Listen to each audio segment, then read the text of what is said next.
text 37. Prayers of Queen Kunti. This is from the teachings of Queen Kunti, chapter entitled Full Surrender. Apyadhya nastam swakutehita prabho jihasasi svit surido nujivana yesham nachan yad bhavata padam bhujat parayanam rajasu yojitam hasam. O my Lord, you have executed all duties yourself. Are you leaving us today, though we are completely dependent on your mercy, and have no one else to protect us, now when all kings are at enmity with us? Purport. The Pandavas are most fortunate because with all good luck, they were entirely dependent on the mercy of the Lord. In the material world, to be dependent on the mercy of someone else is the utmost sign of misfortune. But in the case of our transcendental relation with the Lord, it is the most fortunate case when we can live completely dependent on Him.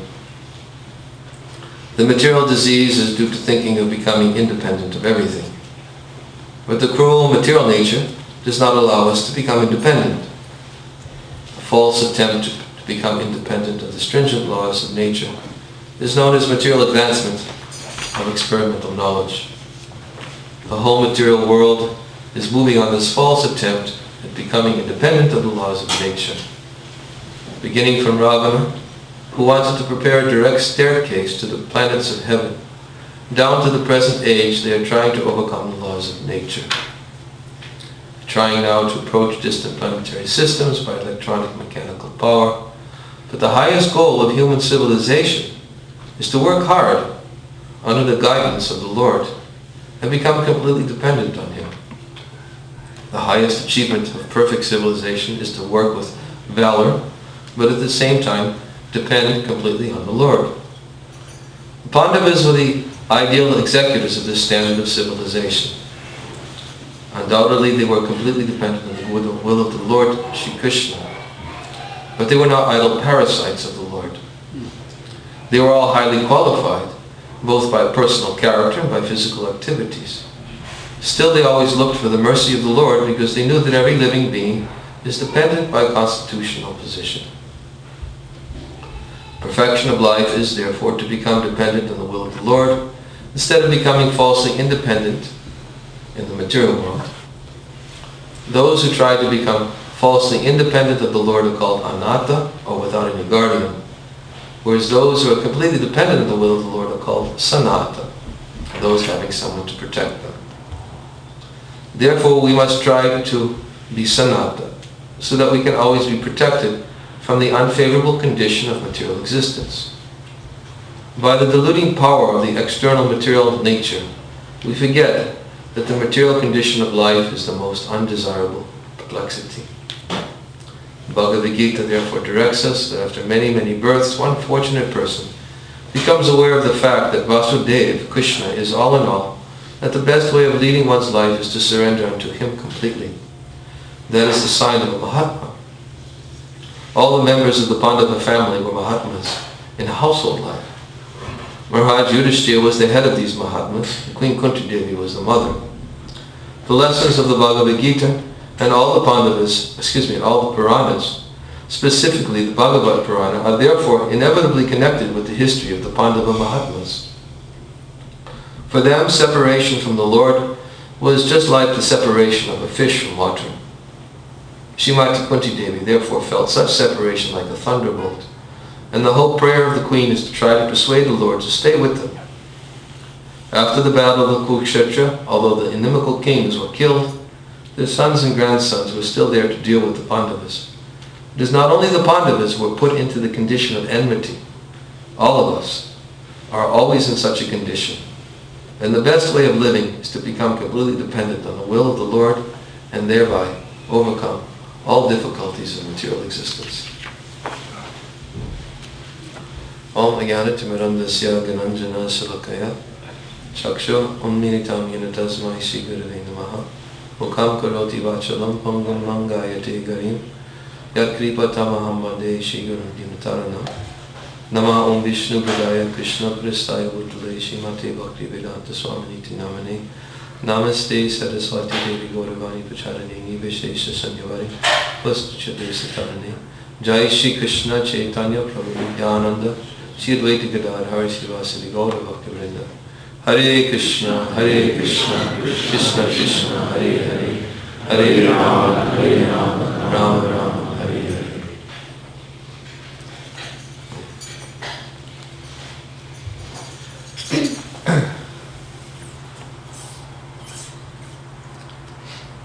First, I'd like to say it's nice to be back in Boston. And this is it's hard to call any place at this particular point in my life home, because I never stay any place more than a few days. But I consider this place my home because I took my birth in Krishna Consciousness in this place. So it has a special place in my heart. It was here in Boston about 33 years ago. And I took initiation, became a disciple of Srila Prabhupada in the presence of Sri Sri Radha Gopi Vallabha. And therefore I've always kept a connection here with these deities and with the devotees who are serving them. And this building has been here also since 1974. And I think I mentioned once before, I have some connection with this building too, because I was the person with one other devotee who came here when it was just an apartment building and knocked down the walls and made the first temple room. Myself and a devotee named Nakshatra Das. So I have some affection for the building too.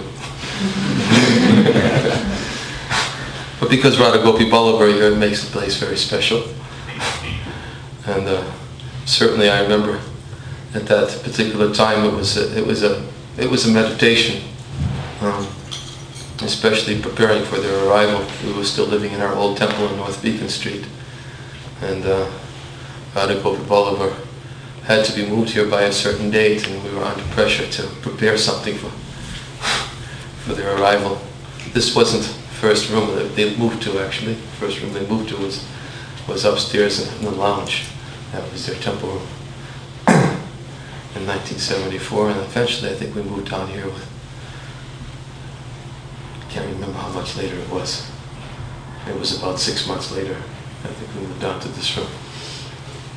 So it's always nice to come back and to a place which I can most consider home. It's somewhere between here and Govardhan. It's a little battle between the two. So, and of course, also present are all of you, many of whom I've known for many, many years. As I grew up, after taking my birth, I grew up here in this temple. I grew up here with, actually we have Sumati Dasi, who is here, who was actually, I grew up, I took my birth, and when she was present, she was already initiated devotee. And I used to come to the temple late 1972, early 1973, and I was weaned on Sumati's Bhagavad Gita classes every evening. In fact, not every evening, but many evenings. She doesn't remember this, but I do.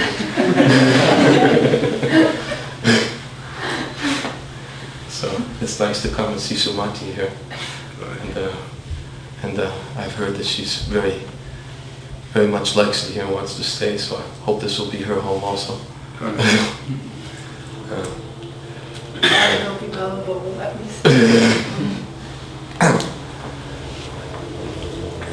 You came here which year? Was it? 71. 71. So you were here when Radha Gopi Vallabha were installed? Yes. You were here for the installation. When Satsu. I went to the Commonwealth Pier when they first came by boat. Dropped them. When they first arrived? Yeah. Rukmini and I went and got them. Well, that's a whole story in itself. You should probably tell it one day. Have you told the devotees here? Yeah. Oh, you did? That was before my time. 1971, I was in the University of Massachusetts, an engineering major.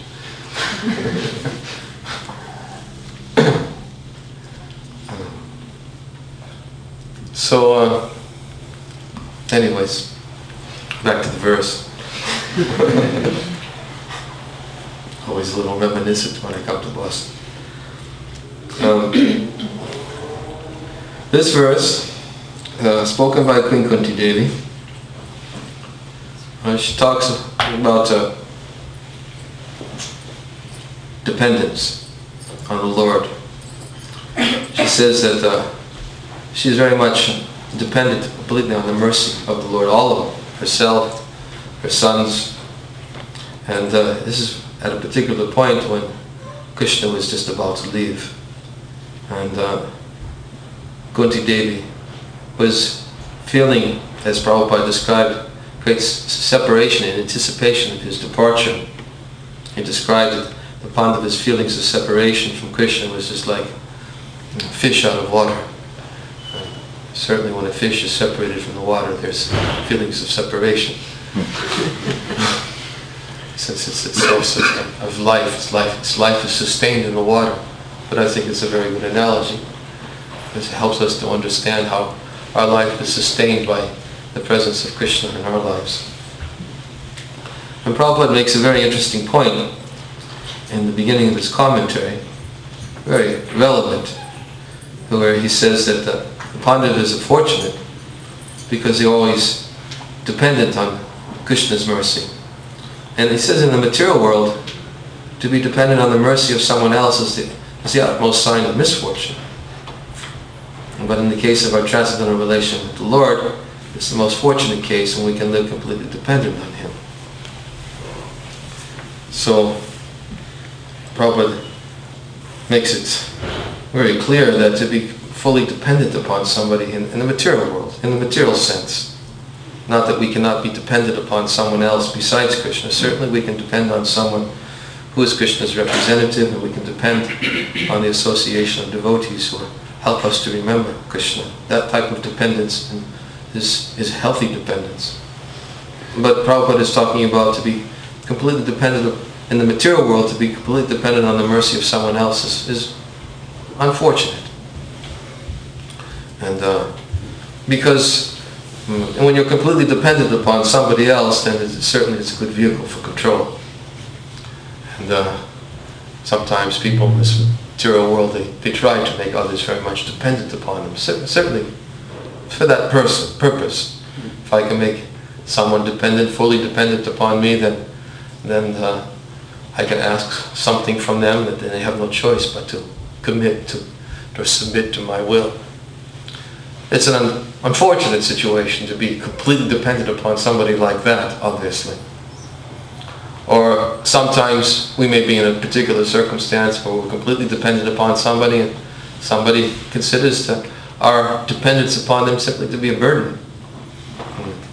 And that kind of relationship also is unfortunate, because how does it feel to be completely dependent upon somebody who considers our presence simply to be a burden? That's not certainly a very healthy relationship. And there are so many opportunities for suffering to be completely dependent on someone's mercy in the material sense. And therefore Prabhupada describes it as to be very unfortunate. Even the Pandavas at one time, although they're always completely dependent upon Krishna, when Yudhishthira lost everything to the Kauravas, especially Duryodhana, was gloating, thinking that now that the Pandavas have lost, Yudhishthira lost his kingdom, he lost all his possessions, his wealth, he lost his brothers, and he gambled everything away in the gambling match with Sakuni. Of course, Sakuni was rolling the dice, and Duryodhana was ready to match all stakes for whatever he gambled. And Yudhishthira lost everything. And at a particular point when finally it came down to the last possession, which was his wife Draupadi, and lost her, and Duryodhana was gloating. Yes, now just see, Pandavas, they're completely dependent upon our will. We can control them, and now we can even take their wife Draupadi, and attempt to mishandle her. Of course, this is how a person, a materialistic person, will think.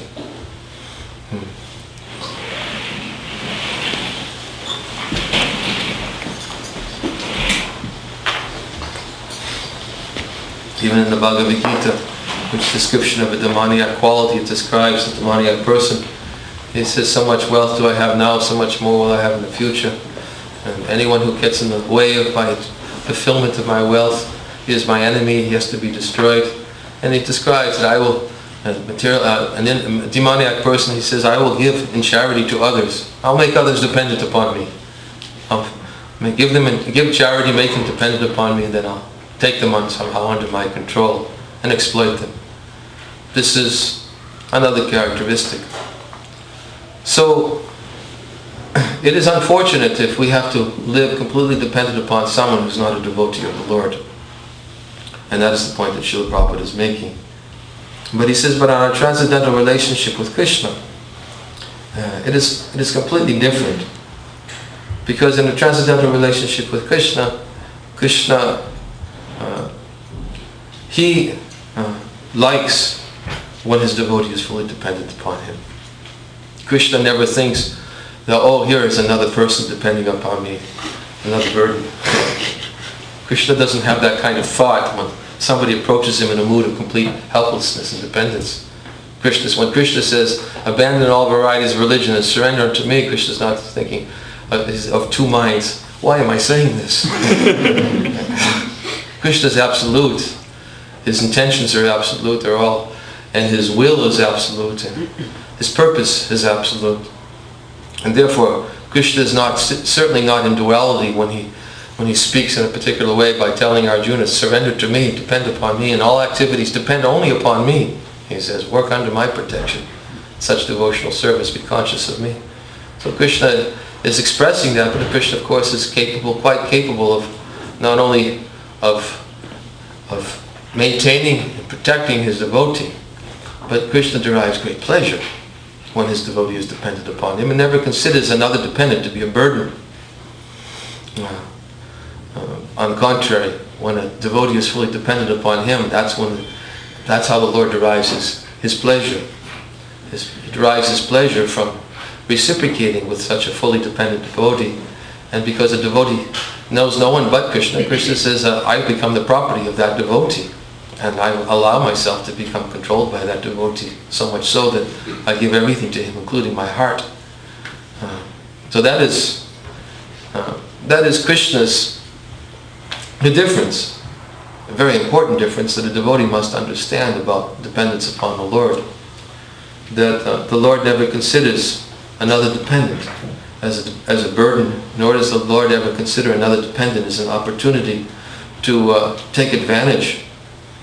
Why? Because as Krishna describes in Bhagavatam, he says that I'm fully self-satisfied. I don't need anything. But if anybody offers anything to me with love, if anybody renders some service to me, I will always feel grateful to such a person. Krishna is extremely grateful, even though Krishna doesn't need anything. And that, of course, is something that we have to also understand in our transcendental relationship with the Lord and our dependence upon the Lord. There's that Krishna doesn't require anything from us. He doesn't require to have so many followers to keep his position. Whether we accept him as the Supreme or not, he's still the Supreme, and that doesn't change. Neither can his position at any point of time ever change. His position is always supreme.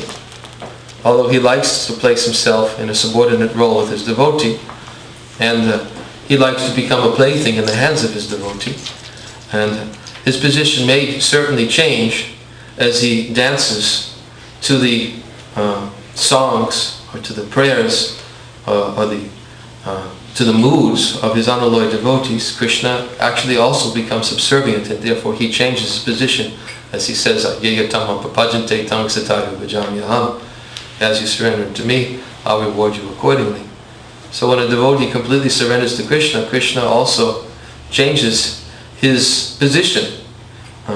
We were just reading about this the other day in the Srimad Bhagavatam in Hartford. We were speaking from the third canto of the Bhagavatam, where it's described that according to the particular mentality of the worshipper, Krishna reciprocates according to his mentality. As it's described, Vedanti tat tatvad vidas tatvad yajnanam advayam brahmeti paramatmiti bhagavaniti shabjite.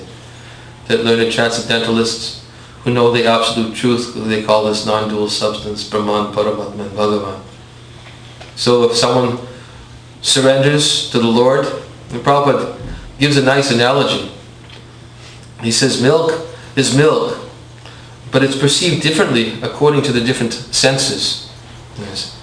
And someone may feel milk and it feels in a particular way. Someone may taste milk and it tastes in a particular way. The one look at milk and the milk looks very white. So the different senses perceive milk differently. But still, milk is a particular substance that doesn't change. It's always milk. So he gives this analogy also that Krishna is the Supreme Absolute One. He is the Supreme Lord.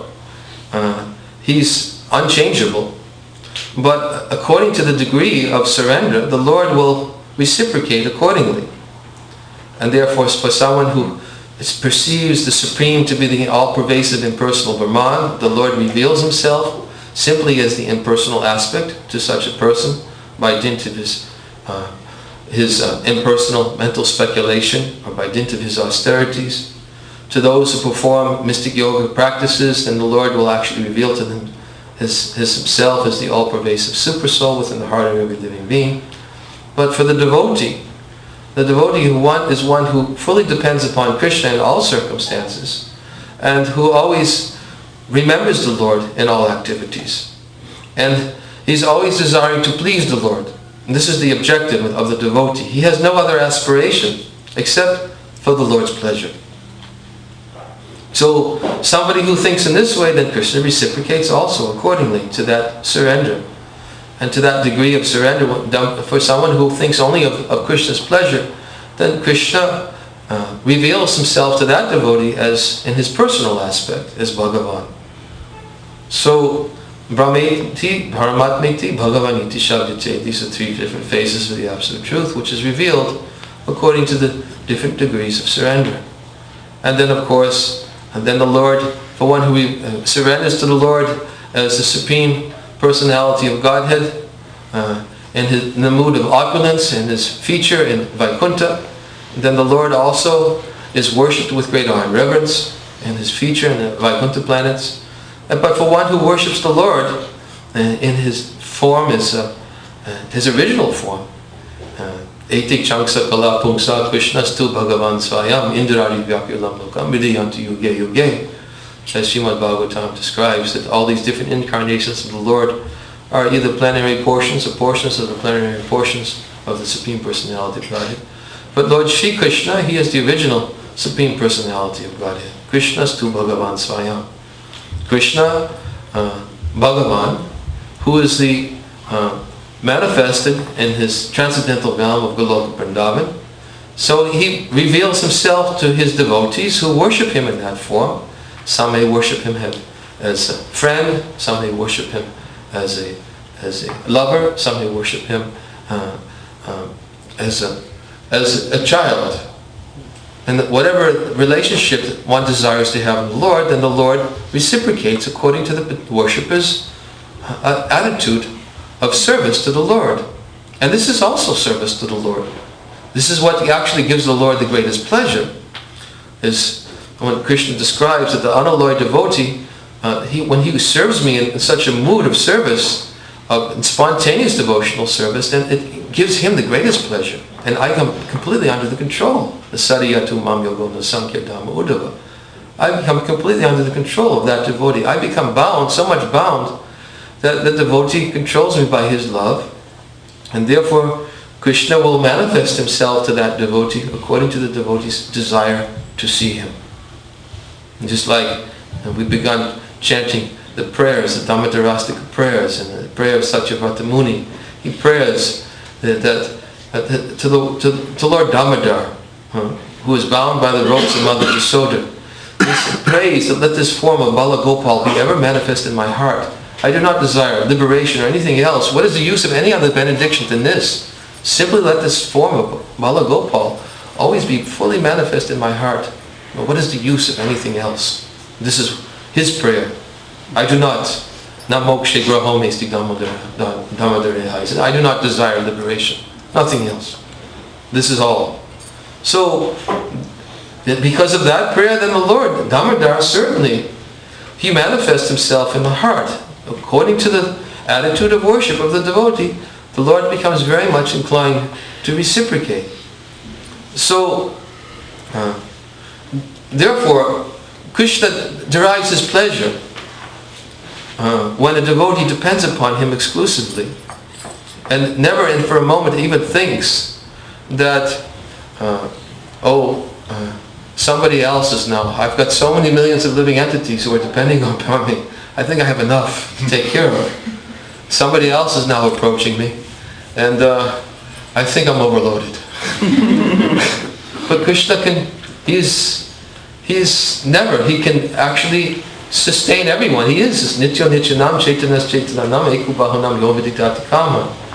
Krishna is the eternal living being, and he's maintaining all other living beings. He's maintaining everyone. Some are being maintained through the agency of his material nature, and by the performance of various sacrifices, they may get the prescribed, by prescribed sacrifices, they may get the various necessities of life or living within this material world.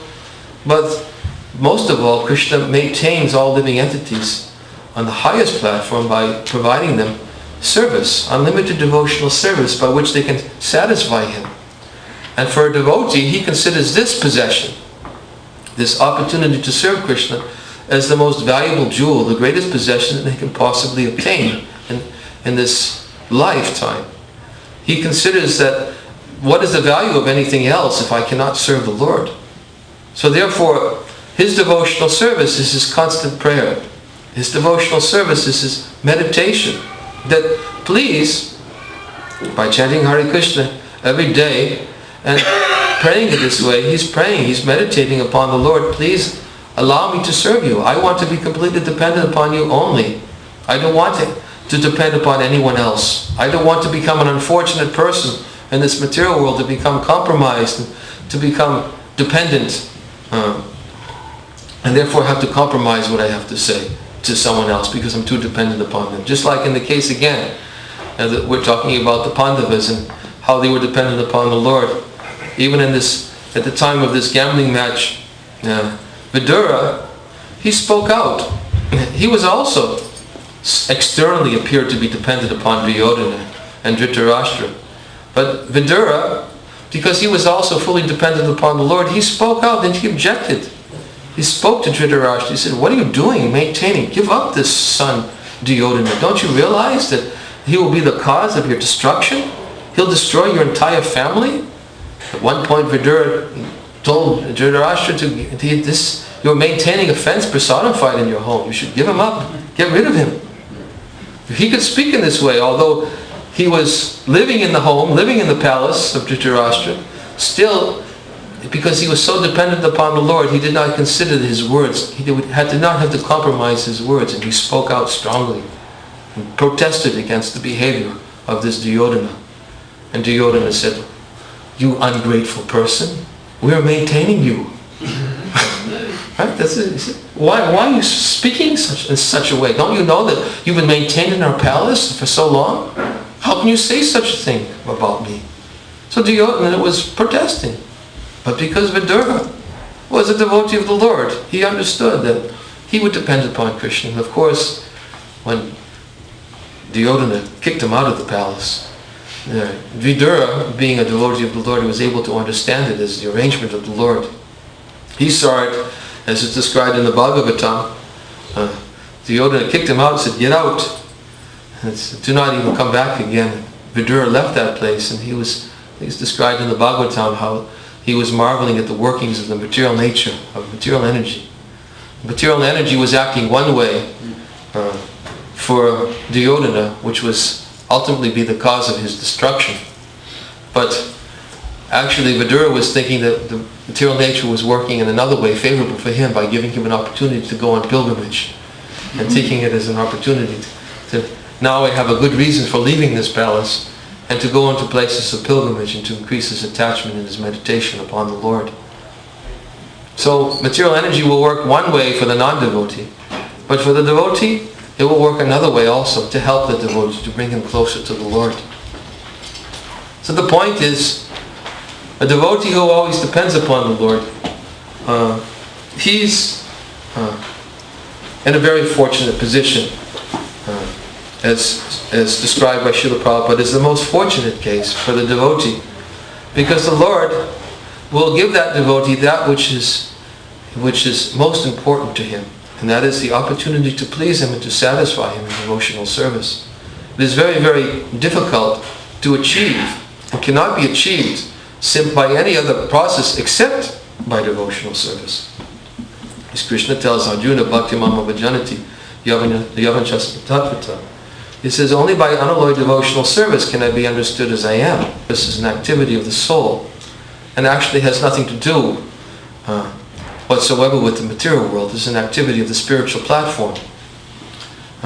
And therefore, although we are presently within this material body, by the desire of the living entity, we can utilize the tongue, we can utilize our words, we can utilize our intelligence, we can utilize our body, our mind. Everything can be utilized properly to once again dovetailed, directed towards the service of the Lord. So, but we should be very careful to not be external, to think that simply devotional service is an affair of the material body. But actually, devotional service is a cultivation of the heart. And that cultivation of the heart is the essential ingredient for growth or for advancement in spiritual life. And therefore, a devotee, when he is chanting Hare Krishna, whether he's worshipping the Lord by worshipping the deities of the Lord, whether he is cleaning the temple of the Lord, whether he is offering the fruit of his work for the satisfaction of the Lord, whatever he is doing, whatever he is offering, Krishna says, all that you do, all that you offer, all that you give away should be offered to me. And he says, if you offer me even a leaf, a flower, fruit, a water with love and devotion, I will accept. So we understand that the ingredient that satisfies the Lord is the attitude, the desire to please the Lord, which is a cultivation of the heart. So this full surrender that is being expressed by Kunti Devi, and which is being talked about Srila Prabhupada, is this cultivation of the heart. It is a prayer of chanting the holy name of the Lord, but it is a desire to please the Lord, to do something so that the Lord will be so satisfied. So our method, of course, for approaching the Lord and satisfying the Lord is by strictly following the instructions of the devotee of the Lord. As Srila Prabhupada taught us by his own example, in his execution of the order of Srila Bhaktisiddhanta, he showed us that his means for satisfying the Supreme Personality of Godhead was to strictly follow the order of his spiritual master, and to try to serve and to please his spiritual master in such a way that ultimately the Supreme Lord would be pleased. So our method for approaching the Supreme Lord is by cultivating this desire to do something to please the Lord and to please the devotees of the Lord. This is what actually, as we said in the beginning, it means to become dependent upon the devotee. We should not be misled into thinking that when Prabhupada says that it's very unfortunate in the material world to be dependent upon the mercy of someone else, that means also to be dependent upon a devotee. Certainly, it is fortunate to be dependent upon a devotee of the Lord, but how should we be dependent upon that devotee? We should be dependent on that devotee to not simply for something, a material boon or a material benediction. And Srila Prabhupada would oftentimes speak very strongly when persons would approach him for some kind of benediction, for some kind of boon. Or, please, Swamiji, can you bless me? Give me a blessing so that I can be healthy and happy, and my family can be healthy and happy in this world. And Prabhupada was not so much inclined simply to bestow such a blessing upon those who were approaching him. He was always more inclined to say that actually the ultimate benediction, the ultimate blessing that one can actually achieve by the association of a devotee is to achieve this greatest gift of devotional service, which is eternal and infallible.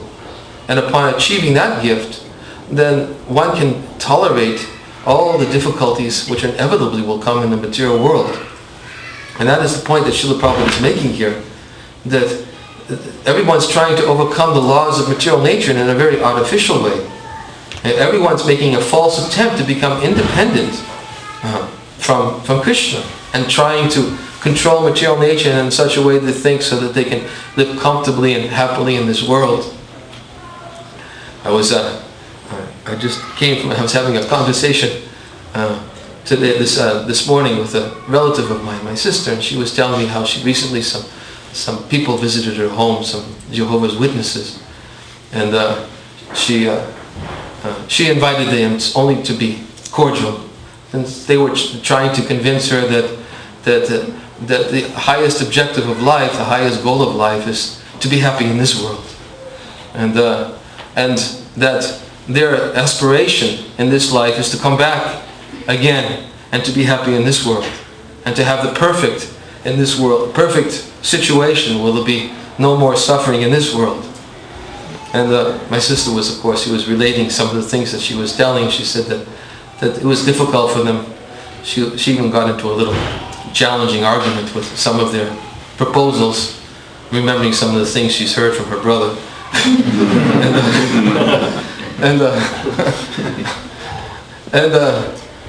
But sometimes people think that perfection is how to be perfect in this world. But Krishna says, Abrahma bhuvana loka purnavatino mamajuna, that from the highest planet in this world to the lowest planet, all the places of miseries where repeated birth and death takes place, but one who attains to my abode, he never has to take his birth again. So Krishna clearly describes the existence of another realm. That when he says, when all in this world is destroyed, that place, tad dhamma paramamama, that place remains always the same. He describes another realm which is eternal, which is eternally manifest, and upon going to that place, the devotee, he doesn't have to come back again to this world. That place, of course, is the Lord maintains all of his devotees by engaging in loving devotional service, and the devotees no longer have to accept another material birth again. Janma kama chame divyami vinyoveti tatfata tatva deham punajama naiti mamiti sojana. The one who simply understands the transcendental nature of my activities and my appearance in this world, he never has to take his birth again in this world, but he attains to my eternal abode. He doesn't accept another material body. So it is foolish to think that perfection is simply to achieve perfection in relationship to the material body, because ultimately it will have to be given up. Real perfection is to achieve the opportunity or the means by which one can satisfy the Lord in devotional service, which is no longer dependent upon this temporary body, but is dependent upon the attitude or the desire of the self, of the soul. Therefore, bhakti means the cultivation of desire. That is bhakti. When one cultivates the desire to please the Lord, then the intelligence, the mind, the body, the senses, they'll all automatically follow suit. Because the self, the living entity, the self within, has cultivated desire to satisfy the Lord by hearing the glories of the Lord and hearing the instructions of the Lord in the association of devotees of the Lord. So this is what it means to be dependent upon devotees. We're dependent upon devotees to hear. That is our greatest need, to have the association of devotees, just to hear from them about the glories of the Lord. And therefore we see again and again in the prayers of the devotees of the Lord. The devotees are praying to the Lord. When Haridas Thakur was given a benediction by Lord Chaitanya, what benediction can I give you? And Haridas Thakur was thinking, I don't want anything from you, Lord. I simply pray that you let me always stay in the association of your devotees. That is all. And then he prayed that please also let me take the remnants of foodstuffs from your devotees, birth after birth after birth. That would be my greatest pleasure. That is my greatest desire. And then after praying in this way to Lord Chaitanya, then Haridas Thakur apologized and begged forgiveness. Please forgive me for being so bold, so arrogant, to ask for such a high benediction of which I'm not even worthy of asking for. But that's what he considered to be the greatest gift, is to be in the association of devotees who are always speaking and always chanting and helping us to remember our eternal relationship with Krishna.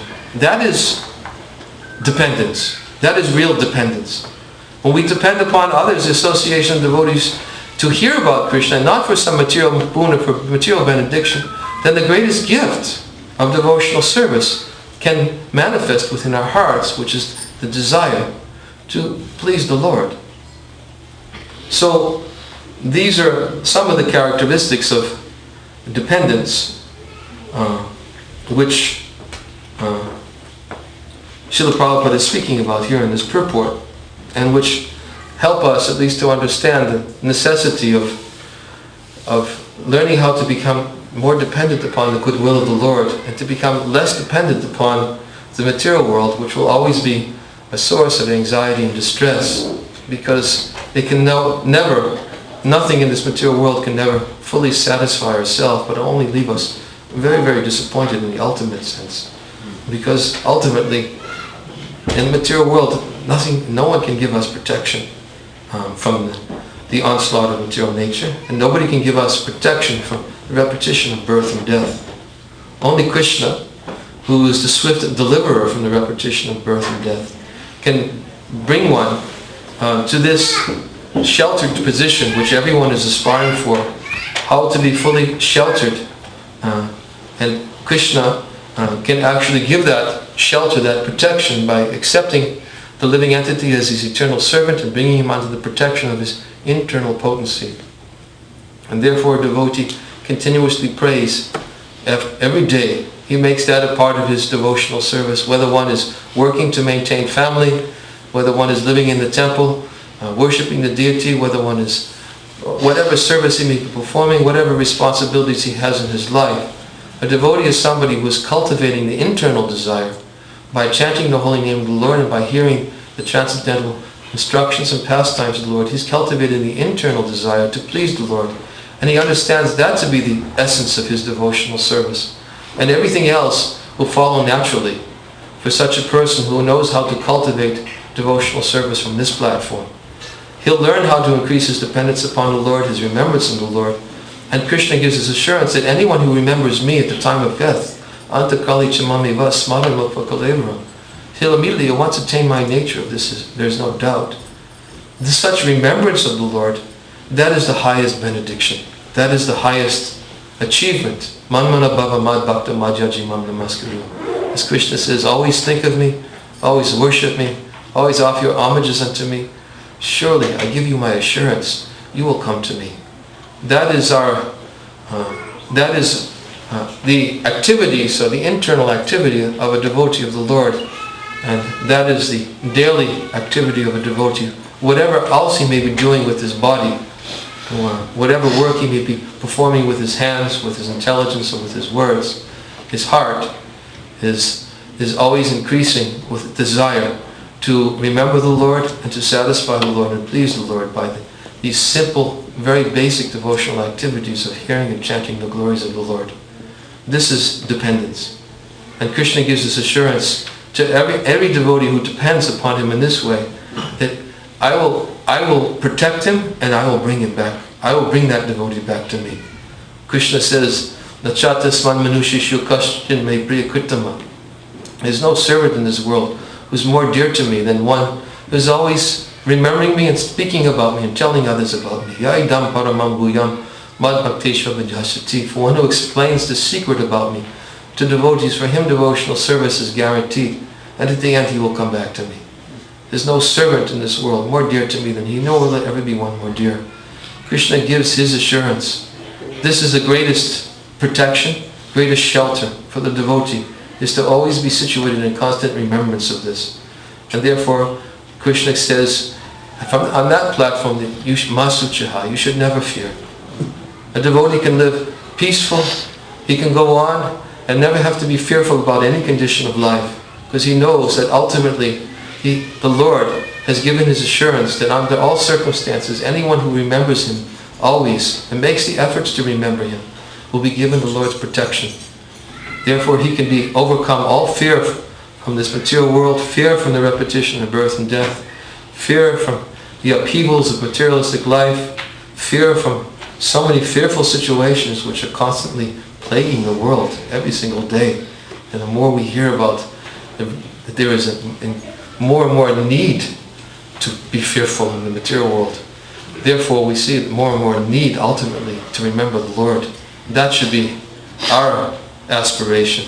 When we look around us, we hear about the floods, we hear about the earthquakes, we hear about the bombs, we hear about everything else that is going on throughout the world. Everybody's becoming fearful. They're thinking there's no place, safe place anywhere. Everyone used to think, well, if I go to America, at least I can be safe. Well, that illusion is very quickly becoming dispelled. No, even America, unfortunately, my dear American citizens, is not a safe place. And Krishna has already told it, but nobody can hear it. So, a devotee, he sees all these adversities, he sees all these upheavals as simply as his impetus. That's how Maya helps the devotee. Just as we described for Vidura saw how Maya was helping him by giving him the opportunity to increase his attachment to the Lord. So similarly, we can see how these upheavals in the material world are pushing us, forcing us, and helping us ultimately to realize that really we have nothing, no other shelter in this world except to remember Krishna. So this should be our dependency. And we should feel confident that if we always cultivate this attitude and try to remember this, that Krishna will surely protect a soul who is surrendered to him. Gives his assurance. Not only does he give it his assurance, but even his devotee gives that assurance.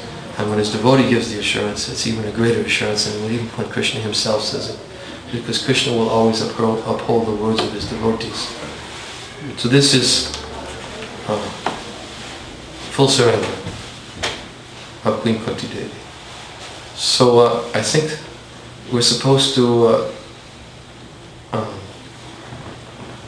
have something else, right? Hear from the children. From the children. Some- Okay. From the